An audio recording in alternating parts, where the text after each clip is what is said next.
Good morning बच्चों। कैसे हैं आप सब लोग? होप सो स्वस्थ होंगे। तो चलिए जी, अब हम जो इको ऑनर सेमेस्टर 2 का हमारा स्टैटिस्टिक्स का लेक्चर सीरीज चल रहा है, तो पहली यूनिट मैं पिछली क्लासेस में कंप्लीट करवा चुका हूं आपको। आज से हम यूनिट नंबर 2 स्टार्ट करने वाले हैं। तो विदाउट वेस्टिंग द टाइम हम लोग स्टार्ट करते हैं। यूनिट 2 है आपकी एस्टिमेशन। एस्टिमेशन में दो टाइप से बेटो आप एस्टिमेशन करते हैं। नंबर 1 है पॉइंट एंड सेकंड है इंटरवल एस्टिमेशन। सबसे पहले क्वेश्चन ये आता है कि sir what is the estimation. मेरे बच्चों, एस्टिमेशन का मतलब होता है किसी की भी चीज के बारे में अनुमान लगाना। अब क्योंकि हम एक साइंटिफिक स्टडी में वर्क कर रहे हैं, तो हम जो अनुमान लगाएंगे वो साइंटिफिक होगा। कोई बच्चा पूछ सकता है कि सर आप ये अनुमान क्यों लगाना चाहते हो? बेटा, हम एस्टिमेशन इसलिए करना चाहते हैं क्योंकि स्टैटिस्टिक्स का जब डेवलपमेंट आपके लिए किया गया था, तो स्टैटिस्टिक्स में एक बात रखी गई थी कि हम किसी भी डाटा को एनालाइज करेंगे। लेकिन प्रॉब्लम यह है कि जब आप किसी प्रोबेबिलिस्टिक डाटा या रैंडम वेरिएबल को एनालाइज करते हो, तो एक अननोन थिंग्स जिसको आप पैरामीटर बोलते हो, उसका यूज आपको करना पड़ता है फ्रीक्वेंटली। जैसे सपोज आपके पास एक पॉपुलेशन है एक्स, जो फॉलो करती है एक्सपोनेंशियल थीटा को। तो बेसिकली ये एक प्रोबेबिलिस्टिक डाटा है या एक रैंडम वेरिएबल है, डिस्ट्रीब्यूशन है, जिसको आप कहते हैं एक्सपोनेंशियल। ठीक। इसमें खास बात यह है कि जो x होता है उसकी value lies between 0 to infinity, और जो यहाँ पे थीटा है जिसको आप पैरामीटर बोलते हैं, उसकी भी value lies between 0 to infinity होती है। ठीक। अब अगर आपसे कहा जाए कि इस पॉपुलेशन को एनालाइज करिए, तो सबसे पहले आप कैलकुलेट करेंगे एक्सपेक्टेशन ऑफ एक्स, जो कि इक्वल आएगी 1/थीटा के। वेरिएंस ऑफ एक्स आप कैलकुलेट करोगे, जो कि अगेन 1/थीटा स्क्वायर। अब प्रॉब्लम यह है कि जब तक आपको थीटा के बारे में जानकारी नहीं होगी, तब तक आप एक्सपेक्टेशन ऑफ एक्स या वेरिएंस ऑफ एक्स को कैलकुलेट नहीं कर सकते।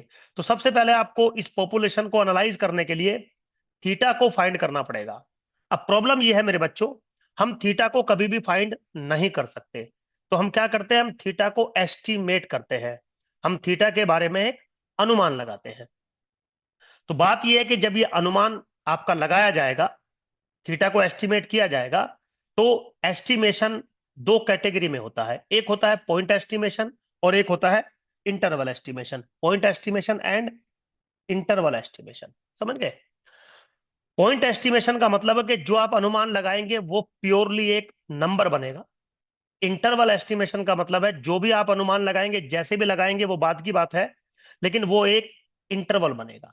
जैसे फॉर एग्जाम्पल, अगर मैं आपसे पूछ लूं इंडियन बॉयज की एवरेज हाइट के बारे में अनुमान लगाइए, तो इंडियन बॉयज की जो एवरेज हाइट है वो एक पैरामीटर है जिसकी वैल्यू कांस्टेंट होगी, लेकिन किसके बराबर है एग्जैक्टली हमें नहीं पता है। तो दिस इज द पैरामीटर। अब उस पैरामीटर के बारे में अगर आपसे पूछा जाए कि अनुमान लगाइए, और विदाउट एनी साइंस कुछ भी आपका जो मन करे बोलिए, तो आप दो तरीके से रिप्रेजेंटेशन दे सकते हो। आप बोल सकते हो सुधीर सर, हमें लगता है कि इंडियन बॉयज की एवरेज हाइट होगी 5 foot 7 inch, 5.7 inches is the average height. क्या ये एग्जैक्ट हाइट है? नहीं सर, हमें ऐसा लगता है, हमने ऐसा अनुमान लगाया। किस बेसिस पे अनुमान आपने लगाया, अभी इसके बारे में बात नहीं कर रहे हैं। बट ये जो आपने मुझे दिया, this is purely A number, this is purely A point. That's why the name is point estimation.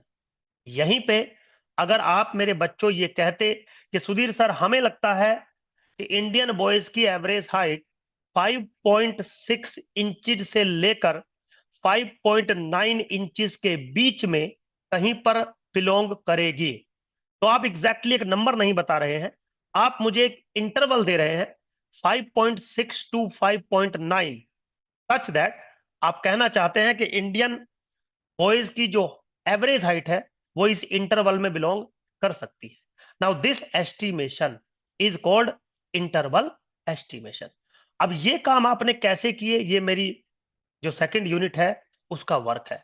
तो सबसे पहले आप समझिए, हम एस्टिमेशन क्यों करते हैं?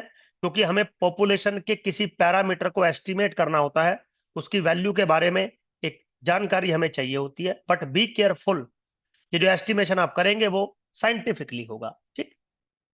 एस्टिमेशन दो टाइप से आप कर सकते हैं, पॉइंट एस्टिमेशन और इंटरवल एस्टिमेशन। पॉइंट एस्टिमेशन मतलब एक नंबर बताएंगे, इंटरवल एस्टिमेशन मतलब एक इंटरवल बताएंगे, वेरी सिंपल। ठीक है, चलिए अब अगर हम अपने यूनिट को स्टार्ट करें, तो चैप्टर नंबर 6 है आपका। तो 6.1 अगर हम लेके चले, some general concept of point estimation, तो पहले हम पॉइंट एस्टिमेशन के बारे में डिस्कशन करेंगे, उसके कुछ कुछ बातें हैं वो आपके साथ डिस्कस करेंगे, फिर आगे बढ़ेंगे। तो इसमें मेरा सबसे पहला टॉपिक है मेरे बच्चों, point estimator and point estimate. तो एक टर्म होती है एस्टिमेटर और एक टर्म होता है एस्टिमेट या एस्टिमेटेड वैल्यू। तो दोनों में डिफरेंस है, क्लियरली आप समझ लीजिएगा। सबसे पहले तो आप एस्टिमेशन करते किसका है? पैरामीटर का। करते किसके बेसिस पर है? सैंपल्स के बेसिस पर। जिस पॉपुलेशन को आपको एनालाइज करना है, जिस रैंडम वेरिएबल को आपको एनालाइज करना है, आप वहां से एक सैंपल ले लेते हैं। ठीक, ये जो सैंपल होता है वो रैंडम सैंपल होता है जब तक इसकी वैल्यू गिवन ना हो। तो पिछली क्लासेस में मैं आपको समझा चुका हूं कि रैंडम सैंपल और ऑब्जर्व सैंपल में डिफरेंस होता है। तो हम क्या करते हैं, हम एक एस्टिमेटर बनाते हैं। हम एक एस्टिमेटर बनाते हैं जिसके बेसिस पर हम पैरामीटर को एस्टिमेट करेंगे। तो एस्टिमेटर होता क्या है मेरे बच्चों? Estimator is nothing but function of sample observations. तो जो पिछली क्लास में हमने आपको डिस्ट्रीब्यूशन ऑफ स्टैटिस्टिक पढ़ाया था, उसी को हम कंटिन्यू आज कर रहे हैं। एक्चुअली में एस्टिमेटर एक स्टैटिस्टिक ही होता है। बस एस्टिमेटर आज मैं उसको इसलिए बोल रहा हूं क्योंकि इस स्टैटिस्टिक्स के थ्रू मैं किसी पैरामीटर को एस्टिमेट करना चाहता हूं। सो बेसिकली ये एक फंक्शन होता है रैंडम सैंपल ऑब्जर्वेशंस का या फंक्शन ऑफ रैंडम सैंपल्स का। तो according to the previous classes, ये एस्टिमेटर या पॉइंट एस्टिमेटर भी एक रैंडम वेरिएबल के तरीके से ही काम करेगा। ठीक, तो सबसे पहले एस्टिमेटर समझते हैं। तो वो कह रहा है क्या? Let x1 x2 dot dot xn be a random sample. Random sample, ठीक है। तो रैंडम सैंपल का मतलब मैं आपको समझा चुका हूं कि सैंपल आपने लिया नहीं है, आप सिर्फ रिप्रेजेंटेशन कर रहे हैं। So basically x1 x2 xn are the random variables, किसी पॉपुलेशन से लिए गए हैं। मुझे पॉपुलेशन के बारे में अभी कोई जानकारी नहीं है। ठीक, they may be independent, they not be independent, doesn't matter, वो बात की बात है। जो सैंपल आपने लिया है वो सैंपल आप विद रिप्लेसमेंट, विदाउट रिप्लेसमेंट कैसे भी ले सकते हो। अब मैं इसका अगर कोई भी फंक्शन बनाता हूं, and let t be the function of x1 x2 dot dot xn, कोई भी एक फंक्शन बनाता हूं t, this function t is called statistics और इट इज कॉल्ड एस्टिमेटर। अपने आप में एक रैंडम वेरिएबल बनेगा। जैसे सैंपल का मीन बन सकता है, सैंपल का वेरिएंस बन सकता है, सैंपल का मीडियन बन सकता है, कोई प्रॉब्लम नहीं है। अब मेरे बच्चों, अब अगर मैं आपको एक ऑब्जर्व्ड सैंपल दे दूं, ठीक है, क्योंकि सैंपल तो कुछ ना कुछ वैल्यू लेगा। अगर मैं ये कह दूं कि let small x1 small x2 dot dot small xn be an observed sample, observed sample, ठीक है। तो ऑब्जर्व्ड सैंपल का मतलब होता है मैंने सैंपल की जो वैल्यूज है वो आपको दे दी। तो जो टी जो होगा वो एक पर्टिकुलर वैल्यू लेगा t0, which is x1 x2 dot dot xn। This is purely A number, this is purely A number which is the value taken by capital T. Now this number T0, now this number T0 is called point estimate, means estimator एक function होता है, एक random variable होता है, और point estimate उस random variable की particular value होती है corresponding to some observed sample. जैसे कि मैंने बोला कि भाई इंडियन बॉयज की एवरेज हाइट को एस्टिमेट करना है, तो आप बोल दीजिए सुधीर सर एक सैंपल ले लीजिए, उस सैंपल का मीन जो भी बनेगा that is the estimator of Indian boys average height population. तो sample mean is what, 1/n summation xi। तो ये एक रैंडम वेरिएबल के तरीके से काम करेगा, तो ये होगा एस्टिमेटर। अब अगर मैं आपको एक सैंपल ले लूं, मींस मैंने कहा कि इंडिया में से 4 बच्चों का सैंपल ले लीजिए, एक की हाइट है 5 फुट 3 इंच, एक की हाइट है 5 फुट 2 इंच, एक की हाइट है 5 फुट 4 इंच, एक की 5 फुट 7 इंच, इसका एवरेज कर दिया। आपने बोला Sudhir sir 5 foot 5 inch average height आ रही है, तो this 5.5 is estimated value of your estimator, है ना। तो पॉइंट एस्टिमेटर और पॉइंट एस्टिमेट या एस्टिमेटेड वैल्यू में डिफरेंस आप समझ लीजिए।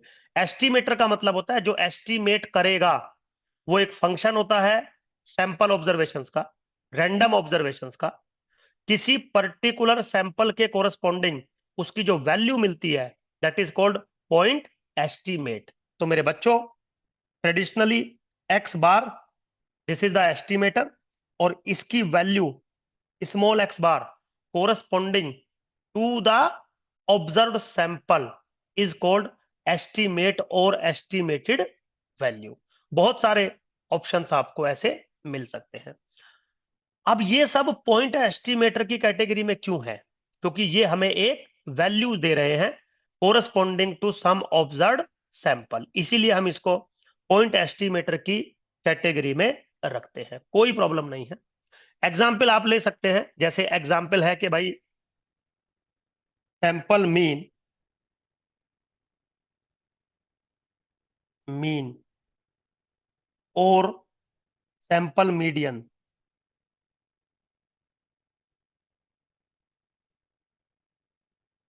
आर टू पॉइंट एस्टिमेटर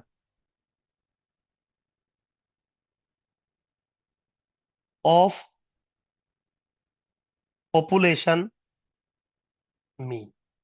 बात समझिए, जब आपको पॉपुलेशन के मीन को एस्टिमेट करना होता है तो जरूरी नहीं आपका सैंपल का अर्थमेटिक मीन ही ले, सैंपल का मीडियन, सैंपल का हार्मोनिक मीन, ज्योमेट्रिक मीन भी आप यूज कर सकते हो। इसका मतलब एस्टिमेटर यूनिक नहीं होते, बहुत सारे एस्टिमेटर्स हम इस्तेमाल करते हैं टू एनालाइज अवर पैरामीटर और एस्टिमेट अवर पैरामीटर। अभी इसके बारे में डिटेल डिस्कशन जो है वो आगे चलेंगी कि सर हम क्या क्या इस्तेमाल कर सकते हैं, क्या क्या नहीं कर सकते, वो बात की बात है। ठीक, आगे चलते हैं। अगला टॉपिक है मेरा एरर्स इन एस्टिमेशन या मीन स्क्वायर एरर। देखिए मेरे बच्चों, सबसे पहले तो आप एक बात समझिए, जैसे मान लीजिए आपके पास कोई पॉपुलेशन है, एक्स फॉलो करता है किसी पॉपुलेशन को जिसका पैरामीटर है थीटा, जिसको आपको एस्टिमेट करना है। तो ये जो थीटा है आपका, ये है आपका पैरामीटर। ठीक है बेटा। अब जब आप इसको एस्टिमेट करने के लिए एक फंक्शन बनाएंगे जिसको हम जनरली डिनोट करते हैं थीटा हैट से, तो थीटा हैट इज एस्टिमेटर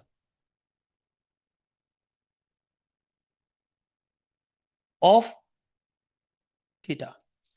ठीक, थीटा हैट एक एस्टिमेटर है थीटा का, बट एक्चुअली थीटा हैट है क्या, एक रैंडम वेरिएबल के तरीके से काम करेगा जो कि फंक्शन है सैंपल ऑब्जर्वेशंस का। जैसे ही मैं एक ऑब्जर्व्ड सैंपल की वैल्यू इसके अंदर डालूंगा, मुझे ये एक वैल्यू देगा जो कि एस्टिमेटेड वैल्यू होगी थीटा की, कोई प्रॉब्लम नहीं है। अब मेरा क्वेश्चन ये है कि क्या थीटा हैट की वैल्यू बराबर होगी थीटा के। सर थीटा हैट की वैल्यू थीटा के बराबर होगी ये मैंडेटरी नहीं है, हो सकता है किसी सैंपल के कोरस्पॉन्डिंग थीटा हैट की वैल्यू थीटा के बराबर मिल जाए, हो सकता है किसी के कोरस्पॉन्डिंग, किसी सैंपल के कोरस्पॉन्डिंग थीटा हैट की वैल्यू थीटा के बराबर ना मिले, तो आप थीटा को वैल्यू थीटा हैट के बराबर कहेंगे ऐसा जरूरी नहीं है। तो एक्चुअली में हम ये चाहते हैं कि जो थीटा हैट आपको मिले वो भले ही थीटा के बराबर ना हो, बट कम से कम वो थीटा के अप्रोक्सीमेट हो, और थीटा हैट माइनस थीटा के बीच का जो डिफरेंस है, this is very close to zero. Obviously बात है, ऊपर वाली बात को ही मैंने दूसरे तरीके से लिखा है, बाकी सब कुछ सेम है।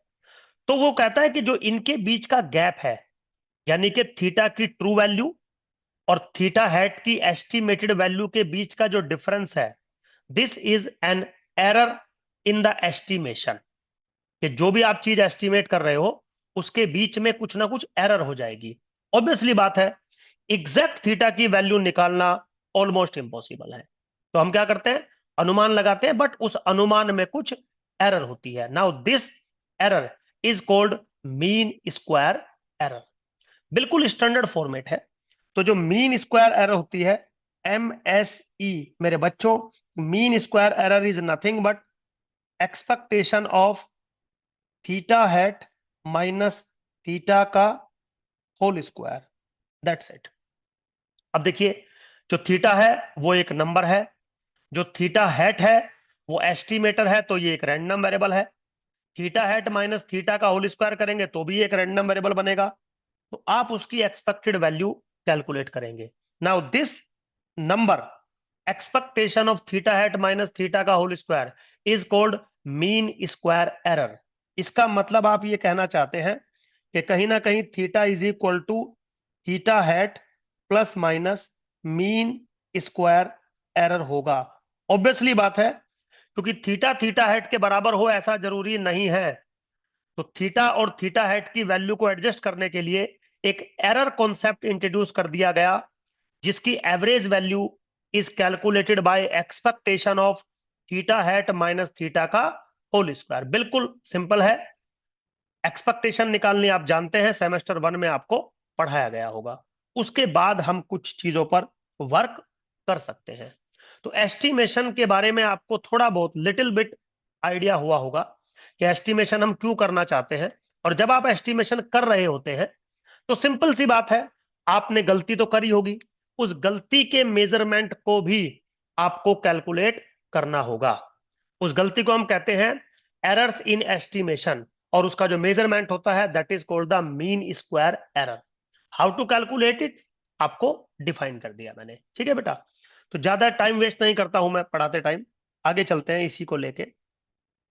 अब एक बहुत फेमस टॉपिक आता है इसी में, क्राइटेरिया ऑफ गुड एस्टिमेटर।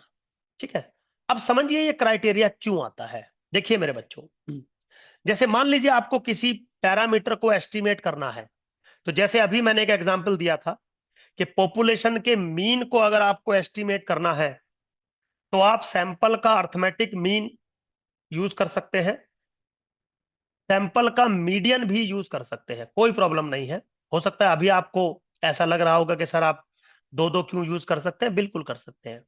अनुमान लगाना आपके हाथ में है, आप अनुमान किसी भी फॉर्मुलेशन से लगा सकते हैं। अब वो जो आपने अनुमान लगाया वो करेक्ट है या नहीं, वो हम बाद में देखेंगे, अभी नहीं। अभी तो आप अनुमान लगा रहे हैं, जैसे मर्जी लगा दीजिए। तो अनुमान हम दो तरीके से लगा सकते हैं। अब मेरा एक क्वेश्चन है, मान लीजिए किसी पॉपुलेशन को आप एस्टिमेट करना चाहते हो जिसका मीन है म्यू, सपोज, और आप कह रहे हो कि इसके दो एस्टिमेटर हो सकते हैं, सैंपल का मीन और सैंपल का मीडियन। ये मीडियन का रिप्रेजेंटेशन होता है। तो क्या corresponding to some sample, sample के मीन की वैल्यू और सैंपल के मीडियन की वैल्यू एग्जैक्टली सेम आएगी? सर ऐसा जरूरी नहीं है। तो हो सकता है सैंपल के मीन की वैल्यू और सैंपल के मीडियन की वैल्यू अलग अलग आए। सर बिल्कुल पॉसिबल है ऐसा। तो आप ये कैसे डिसाइड करोगे कि मैं सैंपल का मीन चूज करूं to estimate the population mean, और सैंपल का मीडियन चूज करूं to estimate the population mean? अब यहां पे आके बात फंस जाती है। अगर एस्टिमेटर एक ही होता तो हम उसी को चूज करते। अब क्योंकि एस्टिमेटर बहुत सारे हो सकते हैं, तो हमें एक थ्योरी डेवलप करनी पड़ी जिससे ये बताया जाएगा कि which estimator we choose corresponding to mu and y. तो उस टॉपिक का आंसर है criteria of a good estimator. तो हमने कुछ क्राइटेरियाज बनाए हैं जो किसी अच्छे एस्टिमेटर्स के अंदर होने चाहिए। तो जिस एस्टिमेटर्स के अंदर भी वो सारे क्राइटेरियाज होंगे उसी को हम चूज करेंगे। मेरे बच्चों, ये जो क्राइटेरियाज हैं स्टैटिस्टिक्स में, एक्चुअली में वो चार हैं: unbias estimator, consistent estimator, efficient estimator and sufficient estimator. लेकिन प्रॉब्लम ये है कि आपके जो सेमेस्टर का कोर्स है उसमें सिर्फ दो ही है, एक अनबायसनेस है और एक एफिशिएंसी है। तो जब आप कभी एमए इकोनॉमिक्स एंट्रेंस के लिए आएंगे तब आपको चार पढ़ाए जाएंगे, अभी आपको दो पढ़ाए जा रहे हैं। अब ये मत कहना कि सुधीर सर तब आपने दो क्यों पढ़ाए थे, अब आप चार क्यों पढ़ा रहे हैं। तो इसीलिए मैंने बता दिया कि होते चार हैं बच्चों, लेकिन आपका कोर्स क्योंकि छोटा है तो मैं आपके कोर्स के अकॉर्डिंग चलूंगा। तो अनबायसनेस और एफिशिएंसी दो बड़े मेजर कैरेक्टरिस्टिक है किसी भी एक गुड एस्टिमेटर के या अच्छे एस्टिमेटर के। कोई प्रॉब्लम नहीं है ना। ऑब्वियसली बात है, अब आप सबको तो यूज नहीं कर सकते ना। यूज आप एक ही एस्टिमेटर करोगे, तो या तो आपके पास एक ही एस्टिमेटर होता, अब एक तो है नहीं आपके पास है बहुत सारे। तो उनमें से चूज करने का कोई ना कोई क्राइटेरिया हमने बनाया होगा। उसमें सबसे पहला है अनबायसनेस। अब होता क्या है मेरे बच्चों, देखिए, मान लीजिए मान लीजिए आप किसी थीटा को एस्टिमेट करना चाहते हैं, किसी भी पॉपुलेशन के पैरामीटर थीटा को आप एस्टिमेट करना चाहते हैं, और उसका एस्टिमेटर आपने बनाया थीटा हैट। ठीक। सो बेसिकली थीटा हैट क्या बनेगा? Theta hat is the function of sample observation x1 dot dot to xn। ठीक है। ऑब्वियसली बात है, जो थीटा हैट बनेगा वो एक रैंडम वेरिएबल बनेगा। ये चीज मैं आपको पढ़ा चुका हूं। ठीक है। अब अगर ये रैंडम वेरिएबल बनता है तो इसके अंदर जो अनबायसनेस की क्वालिटी है वो कब प्रेजेंट होगी? Very simple. वो कहता है कि आप इसकी एक्सपेक्टेशन निकालिए थीटा हैट की। अब क्योंकि थीटा हैट जो कि एस्टिमेटर है, एक रैंडम वेरिएबल है, तो आप उसकी एक्सपेक्टेड वैल्यू निकाल सकते हैं, और वो बराबर हो जाए थीटा के, और वो बराबर हो जाए थीटा के।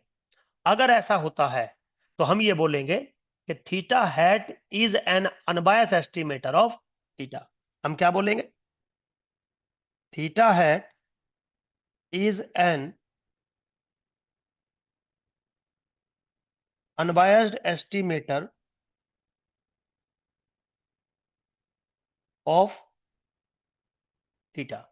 इसका मतलब ये है बच्चों, अगर आप टेक्निकली समझे, कि जो थीटा हैट रैंडम वेरिएबल आपने बनाया उसकी सेंट्रल वैल्यू थीटा के बराबर है। भाई एक्सपेक्टेड वैल्यू का क्या मतलब है? एक्सपेक्टेड वैल्यू का मतलब यही है ना कि सेंट्रल वैल्यू। तो जो थीटा हैट की पॉपुलेशन है उसकी सेंट्रल वैल्यू और जो ओरिजिनल पॉपुलेशन है उसकी सेंट्रल वैल्यू एग्जैक्टली सेम है, हम ये कहना चाहते हैं। लेकिन हर बार ऐसा नहीं होता।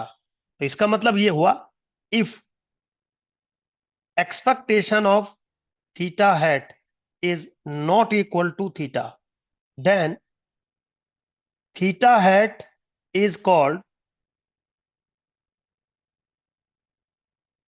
biased estimator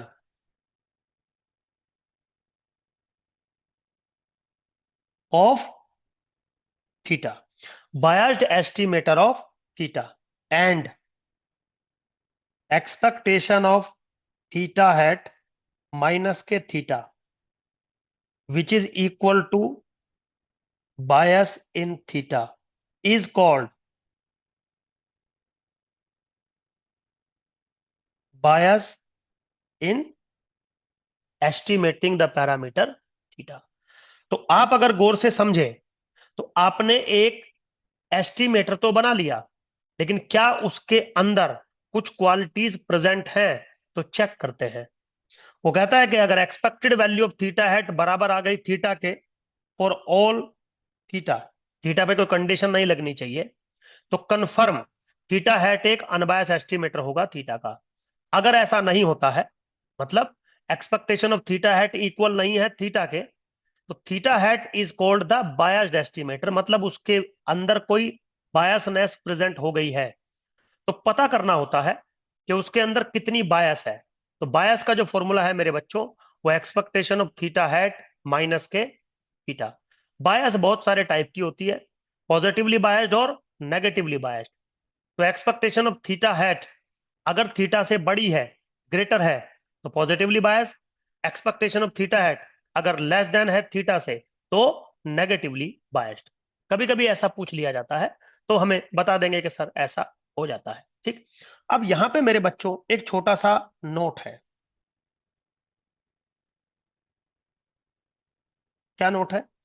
कभी कभी क्या होता है, समटाइम्स, हमेशा नहीं, कभी कभी क्या होता है, let expectation of theta hat is not equal to theta.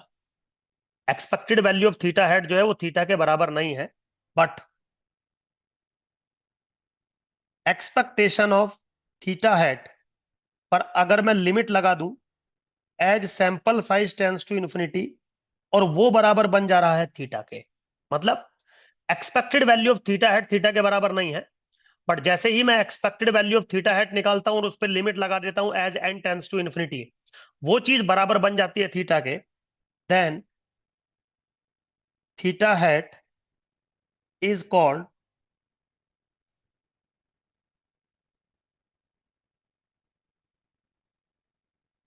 एसिम्प्टोटिकली unbias estimator.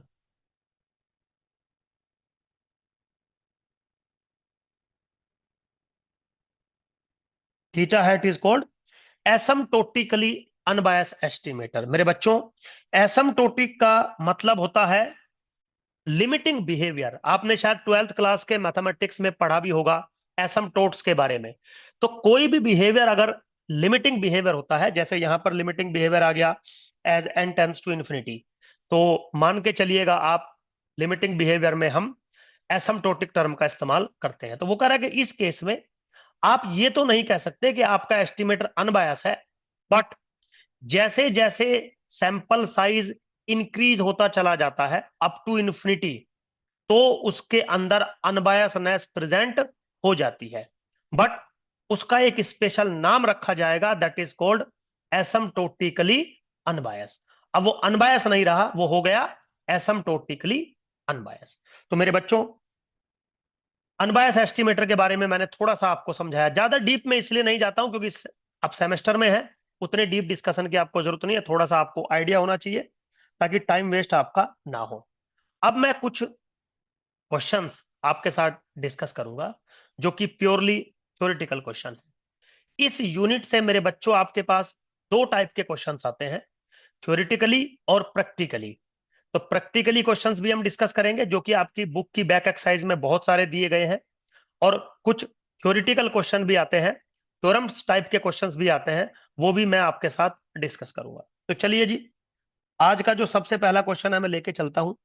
वो कह रहा है if x follow Poisson theta show that sample mean x bar is unbiased estimator of theta. ये बहुत फेमस क्वेश्चन है मेरे बच्चों। ठीक है, अगर आप एमए इकोनॉमिक्स एंट्रेंस के लिए जाते हैं तो वहां पर भी ये क्वेश्चन डायरेक्ट पूछा जाता है, समझ गए? तो आसान होती है चीजें, बस आपको पता होना चाहिए। तो कह रहा है कि अगर मेरे पास एक पॉइजन पॉपुलेशन है, आपको ये शो करना है कि सैंपल का मीन कंफर्म अनबायस एस्टिमेटर होगा पॉपुलेशन के मीन का। पॉपुलेशन का मीन क्या है यहाँ पे? थीटा। समझ गए? तो अगर हम इसके प्रूफ पे बात करें, बिल्कुल सिंपल है। यहाँ पे जो मेरा एस्टिमेटर है वो है x bar, which is 1/n summation I goes from 1 to n xi. This is what? Estimator of theta. ठीक है, लेकिन मुझे एस्टिमेटर नहीं करना था, मुझे इसको अनबायस एस्टिमेटर जो है शो करना था। सबसे पहले तो दो तीन बातें जो पहले क्वेश्चन में मैं डिस्कस करूंगा। शुरुआत कैसे करते हैं? सबसे पहले let x1 x2 dot dot xn be a random sample from Poisson theta. तो जिस पॉपुलेशन को भी आपको दिया जाता है वहां से एक रैंडम सैंपल आप कलेक्ट करते हैं, ये लिखने का तरीका होता है। इसका मतलब क्या होता है? इसका मतलब मैं पिछली क्लास में बता चुका हूं, x1 x2 dot dot xn follow करते हैं IID same population Poisson theta. समझ गए? इसके दो मतलब होते हैं। एक तो सारे रैंडम वेरिएबल्स इंडिपेंडेंट हैं, तो कहीं पे अगर आपको इंडिपेंडेंसी की नीड पड़ी तो आप उसका इस्तेमाल कर लेंगे। दूसरा, सारे रैंडम वेरिएबल आइडेंटिकल हैं। आइडेंटिकल का मतलब है रैंडम वेरिएबल्स का कैरेक्टरिस्टिक सेम रहेगा। इसका मतलब है कि expectation of x i theta के बराबर होगा फॉर ऑल आई। समझ गए? अगर आपको वेरिएंस की भी नीड पड़ेगी इन फ्यूचर, तो वेरिएंस भी सबके बराबर होंगे। मतलब जितनी भी स्टैटिस्टिकल कैरेक्टरिस्टिक हैं वो सब सेम होंगी। ये मतलब होता है आइडेंटिकल का। ये सेमेस्टर 1 में आपको पढ़ाया गया होगा। ठीक। अब मेरा एम क्या है? मेरा एम है कि सैंपल के मीन को अनबायस एस्टिमेटर प्रूफ करना। कैसे कर सकता हूं? Now consider expectation of x bar. ठीक है। Now this is what expectation of 1 upon n summation I goes from 1 to n xi. Now this is what 1 upon n summation I goes from 1 to n expectation of xi. ठीक है, ये rule expectation के हैं। अब this is equal to 1 upon n summation I goes from 1 to n। Now this is theta, क्योंकि by this rule expectation of x i theta के बराबर है फॉलो लाई, डाल दिया वैल्यू। इसको जैसे ही आप सोल्व करोगे वैल्यू बनेगी थीटा के बराबर। तो आपने क्या शो कर दिया कि expectation of sample mean is equal to theta for all theta, चाहे कुछ भी हो। इसका मतलब सैंपल का मीन एक अनबायस एस्टिमेटर है पॉपुलेशन के मीन। सिंपल बिल्कुल बात है, कोई प्रॉब्लम नहीं है। एग्जाम में ऐसी चीजें आपको देखने को मिल जाएगी। चलिए आगे चलते हैं मेरे बच्चों। क्वेश्चन नंबर 2 डिस्कस करते हैं आज का। क्या है? ये भी बहुत फेमस है। मतलब जो अच्छे अच्छे क्वेश्चंस हैं जो फ्रीक्वेंटली एंट्रेंस एग्जामों में या आपके ग्रेजुएशन के एग्जामों में पूछे जाते हैं, उनको मैं आपके साथ डिस्कस करता हूं। अब एक बहुत ही स्पेशल पॉपुलेशन ले रहा हूं। X follow normal with mean mu and variance sigma square. Find unbias estimator of mu and sigma square. ठीक है बेटा, तो म्यू एंड सिग्मा स्क्वायर का अनबायस एस्टिमेटर आपको फाइंड करना है। म्यू क्या है? Population mean. सिग्मा स्क्वायर क्या है? Population variance. अब एक बात आप बताइए, ऑब्वियसली बात है, पॉपुलेशन की सेंट्रल वैल्यू को अगर आपको एस्टिमेट करना है तो आप सैंपल की सेंट्रल वैल्यू लेंगे। अगर आपको पॉपुलेशन के वेरिएंस को एस्टिमेट करना है तो आप सैंपल का वेरिएंस लेंगे। ले लिया। लेकिन हमें एस्टिमेटर नहीं लेने थे, हमें फाइंड करने थे अनबायस एस्टिमेटर। मैंने बोला ठीक है, आप अनबायस एस्टिमेटर फाइंड कर लेना, पहले कम से कम एस्टिमेटर तो मुझे बता दीजिए। तो आपने मुझे क्या सजेस्ट किया? आपने मुझे क्या सजेस्ट किया कि सर सैंपल मीन मैं एस्टिमेटर ले लेता हूं म्यू का, और सैंपल वेरिएंस मैं एस्टिमेटर ले लेता हूं सिग्मा स्क्वायर का।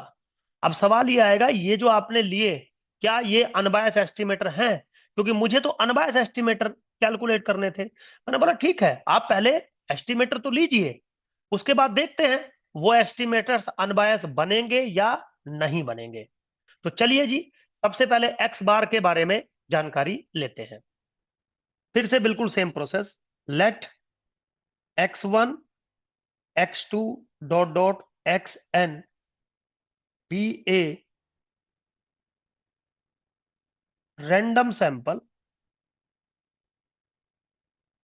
from the population normal mu comma sigma square।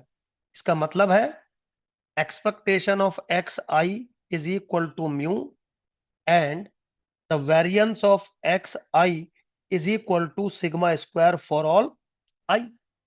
ले लिया मैंने, सिंपल है बिल्कुल।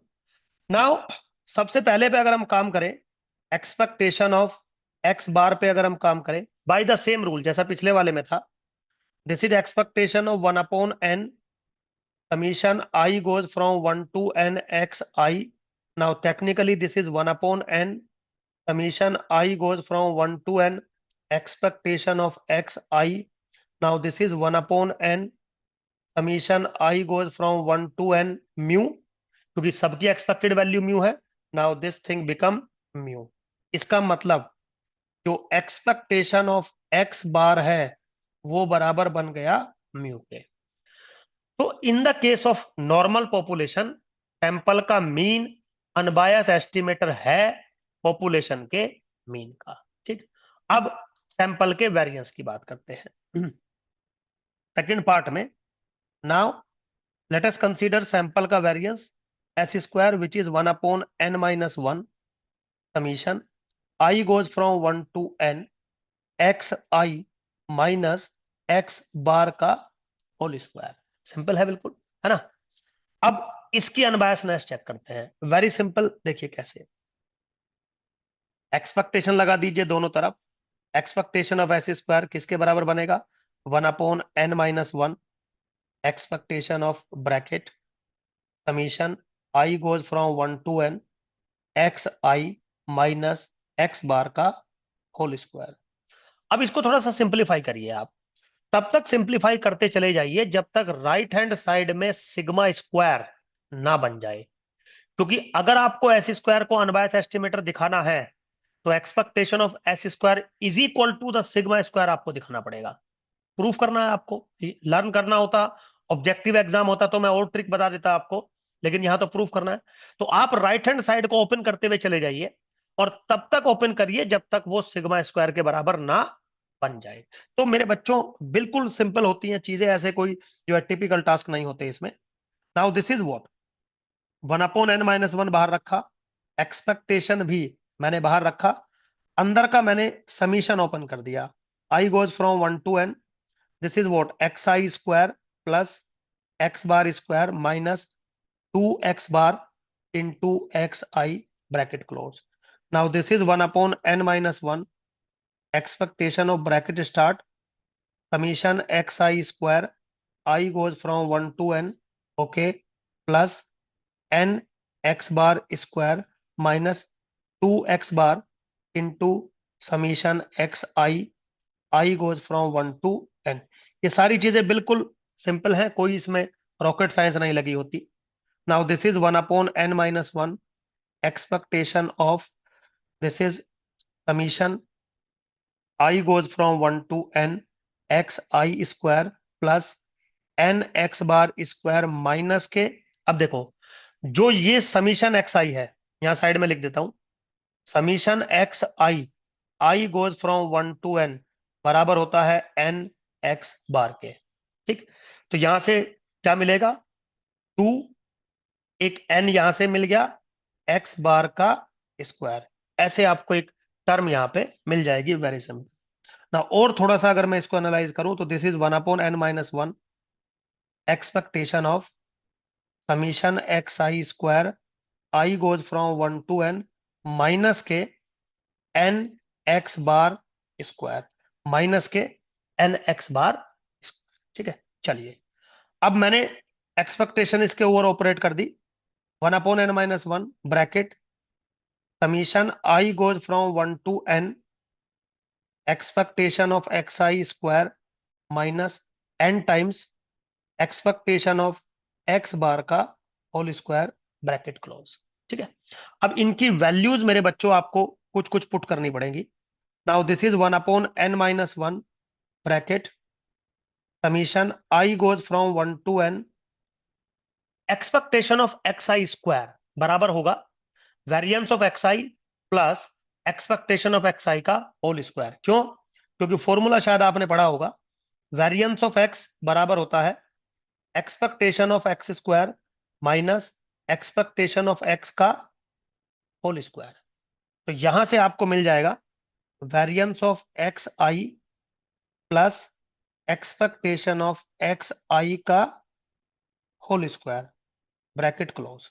नाउ माइनस के similarly n times bracket variance of x bar plus expectation of x bar का whole square bracket close big bracket close.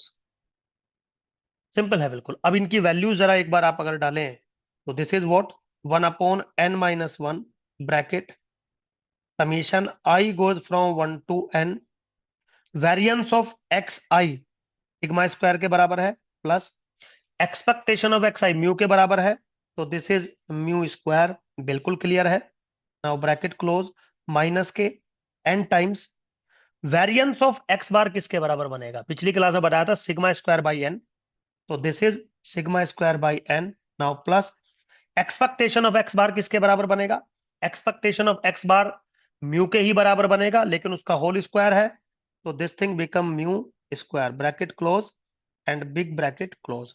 अब इसको थोड़ा सा सिंप्लीफाई कर देंगे। Now this is what, 1/n-1 bracket n sigma square plus n mu square minus के, यहां पे आ जाएगा सिग्मा स्क्वायर माइनस के n म्यू स्क्वायर, इससे ये टर्म कैंसिल आउट, 1/n-1, यहाँ पे क्या मिलेगा आपको, n-1 into sigma square, solve करोगे सिग्मा स्क्वायर।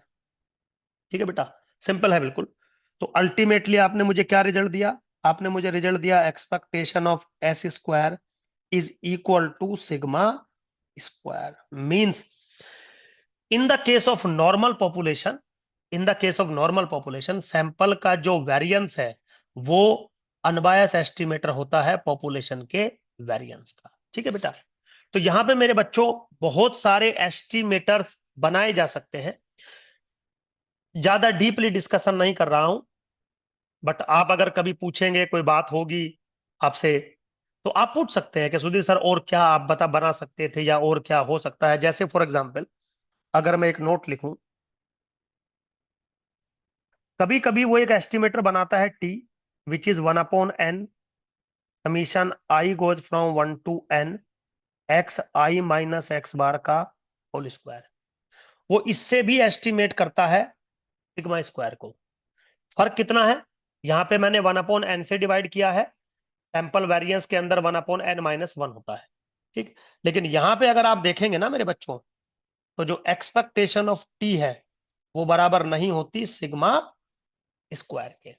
तो जरूरी नहीं है आपका एस्टिमेटर अनबायस ही रहे हमेशा, बट हमें जो चाहिए वो मैंडेटरी है कि हमें अनबायस एस्टिमेटर ही अपने अंदर चाहिए। सिंपल है बिल्कुल। चलिए, तो ये भी एक फेमस क्वेश्चन है, नॉर्मल का, पॉइजन का, एक्सपोनेंशियल का, यूनिफॉर्म का, यहां से जनरली क्वेश्चंस आपके एग्जामों में आ जाते हैं। ठीक है बेटा, अब एक अगला जो है पॉपुलेशन है, क्वेश्चन है, अच्छा क्वेश्चन है, वो लेके चलता हूं। क्वेश्चन नंबर 3 आज का, वो कहता है कि एक्स फॉलो करता है uniform 0 theta, find unbias estimator of theta. ठीक है, अब एक बात आप बताइए, एक्स फॉलो कर रहा है यूनिफॉर्म 0 थीटा को, आपको अनबायस एस्टिमेटर बताना है थीटा का। तो अगर मैं यूनिफॉर्म पॉपुलेशन को थोड़ा सा डिफाइन करूं, तो यूनिफॉर्म पॉपुलेशन है x lies between 0 to theta.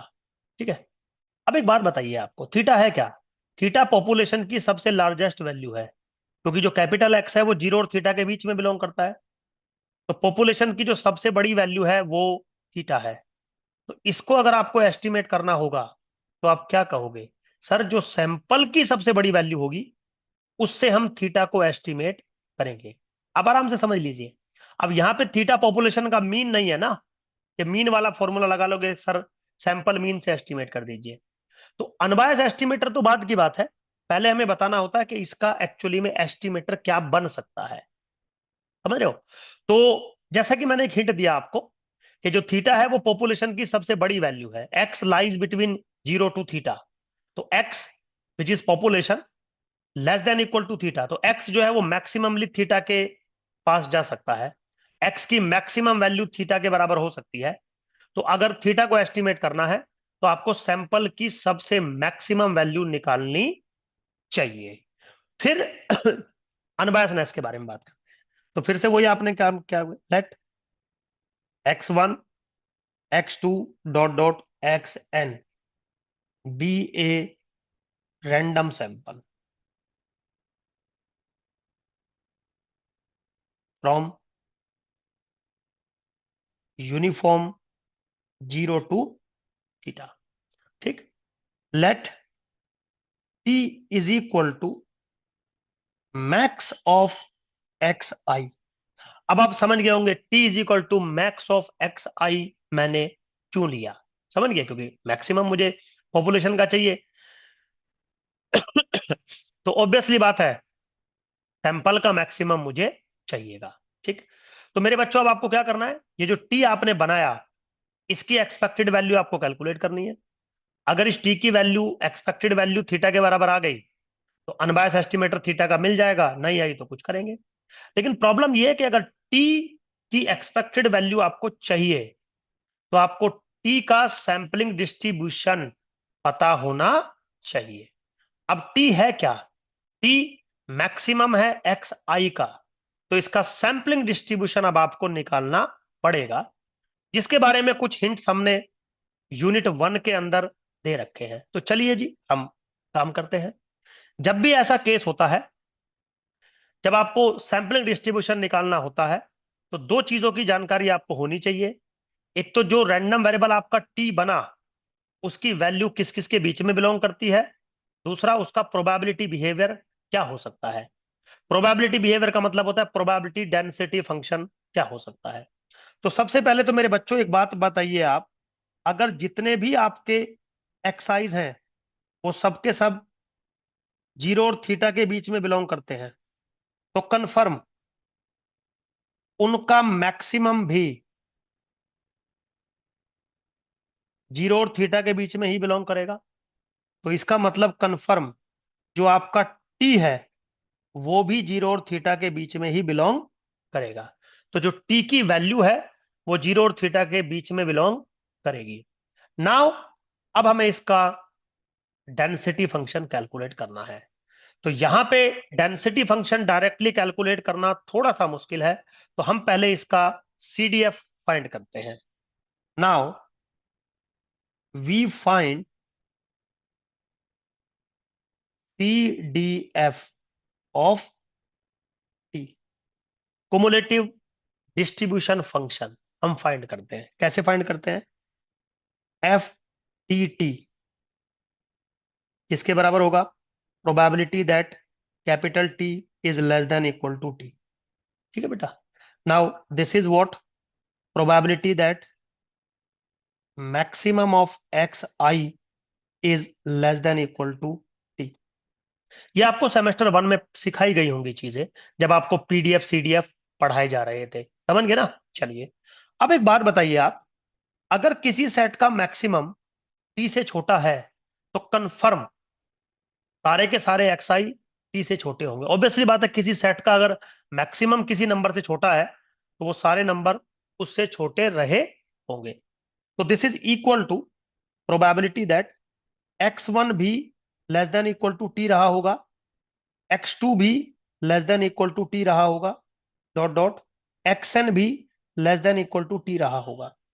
ठीक। अब क्योंकि x1 x2 xn are IID independent भी हैं और आइडेंटिकल भी हैं, तो पहले इंडिपेंडेंसी वाला रूल लगा लेते हैं। ये क्या बनेगा?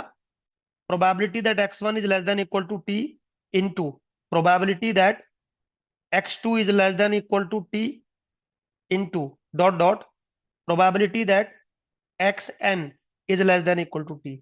आपको याद होगा, सेमेस्टर 1 में पढ़ा होगा कि अगर रैंडम वेरिएबल्स आपके इंडिपेंडेंट है, तो उनकी जो जॉइंट प्रोबेबिलिटी है वो प्रोडक्ट ऑफ मार्जिनल के बराबर हो जाती है। अब क्योंकि x1 x2 xn सारे आइडेंटिकल हैं, तो ये प्रोबेबिलिटी बिल्कुल सेम बनेगी। क्योंकि आइडेंटिकल का मतलब ही ये होता है कि उनके कैरेक्टरिस्टिक सेम रहेंगे। तो मैं इसको कैसे लिख सकता हूं? Probability that x1 is less than equal to t to the whole power n, to the whole power n। अब मेरे बच्चों, x1 क्या है? x1 है यूनिफॉर्म जीरो टू थीटा, और f of x1 t, probability that x1 is less than equal to t. शायद आपने semester 1 में ये चीज पढ़ी होगी, this is t by theta. आपने शायद ये पढ़ा होगा बच्चों। बिल्कुल सिंपल होता है। वो ऐसे कहता है, थोड़ा समझा रहा हूं आपको। कि अगर x फॉलो करता है यूनिफॉर्म a कोमा b को, तो confirm f of x x बराबर होता है x माइनस ए अपॉन बी माइनस ए। ये रूल होता है। आप चाहे तो सेमेस्टर 1 में देख सकते हैं। तो वो रूल अगर मैं यहां पे लगाऊं, तो this is equal to what, t by theta to the power n. बिल्कुल सिंपल है। अब अगर आपको पीडीएफ समझ में आ गया, तो इसका जो पीडीएफ बनेगा, F t T, which is what, P D F of T. कैसे हम लोग मेरे बच्चों इसको हम फाइंड कर सकते हैं? बिल्कुल सिंपल है। F t t is equal to derivative with respect to t of capital f t t. ये रूल है। सीडीएफ का डेरिवेटिव कर दीजिए, अगर वो डिफरेंशिएबल है तो आपको पीडीएफ मिल जाएगा। जब आप इसका डेरिवेटिव करोगे, तो ये आएगा n t to the power n minus one, और divided by theta to the power n already मेरा चल रहा है। तो आपको जो कैपिटल टी था, जो टेस्ट स्टैटिस्टिक्स था, जो एस्टिमेटर था, उसका डेंसिटी बिहेवियर मिल गया। तो अब आपको क्या मिल गया कि t lies between 0 to theta, जिसका डेंसिटी फंक्शन है n t to the power n minus one upon theta to the power n. तो अब आपको क्या करना है मेरे बच्चों? Now expectation of t calculate करना है, जिसका रूल है t goes from 0 to theta, t into f of t t d t. ये रूल आपने सेमेस्टर 1 में पढ़ा होगा। Now this is what, integration t goes from 0 to theta, t into n t to the power n minus one by theta to the power n into t t. थोड़ा सा आप अगर इसको simplify करेंगे, तो मेरे बच्चों एन बाहर आ जाएगा, theta to the power n बाहर आ जाएगा, integration t goes from 0 to theta, t to the power n into d t. बिल्कुल सिंपल है, मतलब कोई टिपिकल टास्क नहीं है, बस आपको देखना है कि आपको कैलकुलेट कैसे करना है। Now this thing become n upon theta to the power n. इसको इंटीग्रेशन आपको शायद आता होगा। This is t to the power n plus one upon n plus one, bracket 0 to theta. Now this is theta.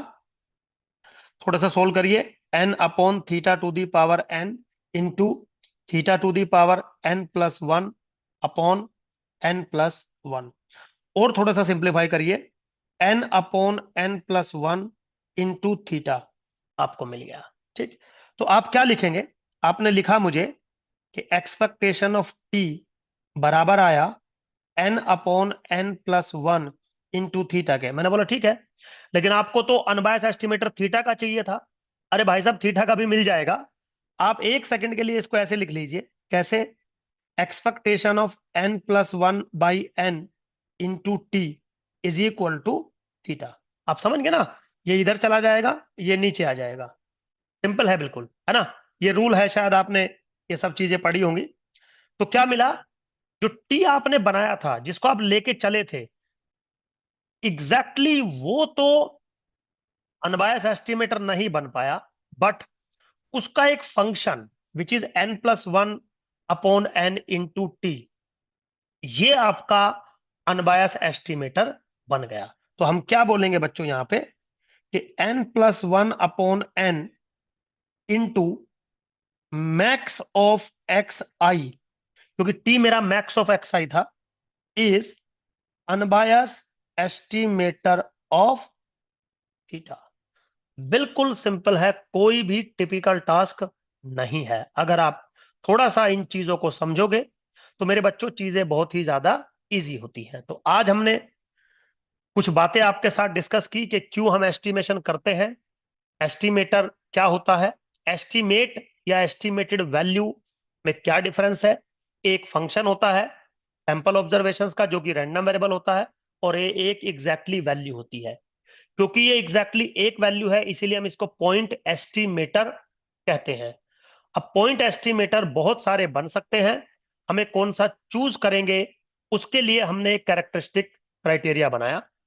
उसमें सबसे पहला point था unbiasedness.